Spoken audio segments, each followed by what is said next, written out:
of the things about that particular case, the Leela and Urmila's case in Bhopal, is it was both unique and not so unique. These are not people who are part of an LGBTQ plus kind of community or have no sense of using those kind of arguments for same-sex marriage.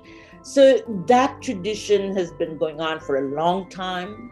And this one got attention because you see the strangeness that a Hindu temple where they got married, their marriage was accepted. Their family initially accepts them. It's the police that dismisses them. And then, of course, later, the pressure that's put on them, they end up having to disown their relationship.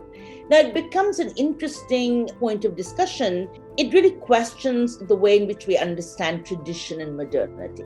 It complicates that dichotomy in a nice way. And I think Vanita and Salim Kidwai in their book have shown us a long history of same-sex marriages, same-sex practices being discussed without, any dismissal or appropriation in Indian literature from various regions and various genres for about 2000 millennia. After 87, we know much more about them, but, presumably it happened much before the 80s as well. Several of these marriages happening.